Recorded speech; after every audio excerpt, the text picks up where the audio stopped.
अस्सलाम वालेकुम रहमतुल्लाहि व बरकातुहू। नाज़रीन किराम, मैं दोबारा आपकी खिदमत आलिया में हाज़िर होने का अशरफ़ हासिल कर रहा हूँ। आज के हमारे इस प्रोग्राम का उन्वान है कि अपने दुश्मन को दोस्त बनाने का अमल।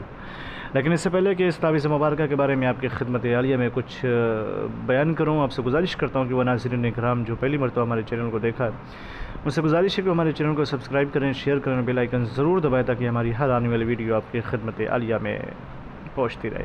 और वो नाज़रीन जो रेगुलर अपना कीमती वक्त निकाल करके हमारे चैनल के वीडियोस को देख करके कमेंट, लाइक, शेयर के ज़रिए से हमारी पज़िराई किया करते हैं, उनका तहे दिल से शुक्रिया अदा करते हैं और दिल से दुआ देते हैं कि परवरदिगार उनको अपने हिफ्ज़ व अमान में रखें, उनकी तमाम दर जायज़ हाजात को पूरी फरमाएँ।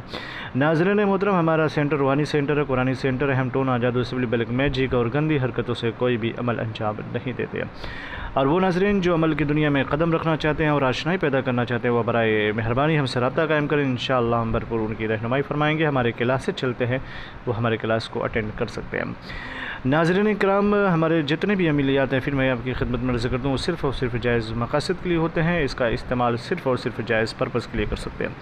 आइए मैं आपकी खिदमत आलिया में अर्ज़ कर दूँ कि अगर आप ये चाहते हैं कि आपका दुश्मन जो जानी दुश्मन है, जो आपको नुकसान पहुँचाना चाहता है, जिसकी वजह से आपको टेंशन रहती है, जिसकी वजह से आपको दर्द सर रहता है, जिसकी वजह से आप रात को चैन और सुकून के साथ नींद नहीं ले सकते, तो ऐसे हालात में और ऐसे कंडीशंस में जब दुश्मन चारों तरफ से आपको घेर लें और हर तरीके से आपको परेशान करना चाहते हैं और आप ये चाहते हैं कि उनकी दुश्मनी हमेशा हमेशा के लिए ख़त्म हो जाए, वो आपका दोस्त बन जाए, वो आपका शरीक सफ़र बन जाए, वो आपका हमनवा बन जाए, मददगार साबित हो, तो ऐसी कंडीशन में इस तावीज़ मुबारक का इस्तेमाल करें। ये चूँकि जमाली अमल है, जलाली अमल हम इसलिए कहते हैं कि उसमें बहुत सारे परहेज़ होते हैं जो आप बड़े मुश्किल से अंजाम दे सकते हैं। तो नाज़रीन किराम, इस तावीज़ मुबारक का इस्तेमाल करने के लिए सबसे पहले आप बावज़ू होकर के रूबा क़िबला बैठ जाएँ और बेहतर है कि नमाज़ इशा के बाद इस तावीज़ मुबारक का इस्तेमाल करें।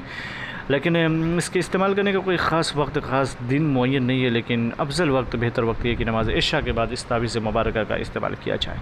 नाज़रीन किराम, मैं आपको बता दूँ ये क्या लिखा हुआ है। ये जो लिखा हुआ 2 है, फिर ऐन, फिर 3, फिर मेम, ये जो ऐसे लिखा हुआ है, ऐसे लिख कर तो फिर ये 1, फिर 5, 5, 5, फिर 1, फिर ये इस तरीके से 5, 8, 5, फिर हमज़ा, फिर ऐन लिखा हुआ, फिर ये हे लिखा हुआ 5, 5 मरतबा इस तरीके से लिख करके यहाँ लिखा हुआ अलजल अलजल अलजल फ़ला बिन फ़ला अलाहु फ़ला बिन फ़ला।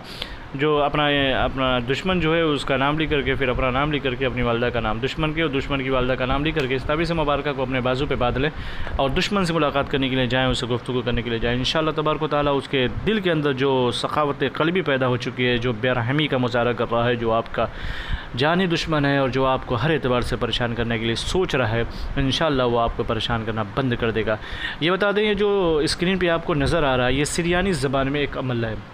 ये सिरियानी लैंग्वेज का ख़त है और उसकी तहरीर है। ये दरअसल मुवक्किलों के नाम है जो मैं आपकी खिदमत में अर्ज़ कर रहा हूँ।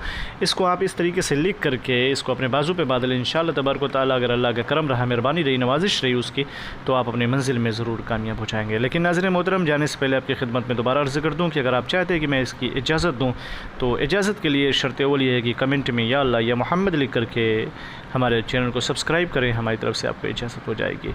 इंशाअल्लाह उम्मीद करता हूँ कि आप लोग इस तावीज़ मुबारक का फ़ायदा उठाएंगे और दूसरों को भी फ़ायदा उठाने के बारे में बताएंगे। फिर मिलते हैं दूसरी नशिस्त में, तब तक के लिए खुदा हाफिज़, अल्लाह हाफिज़, अस्सलामु अलैकुम व रहमतुल्लाहि व बरकातुहू।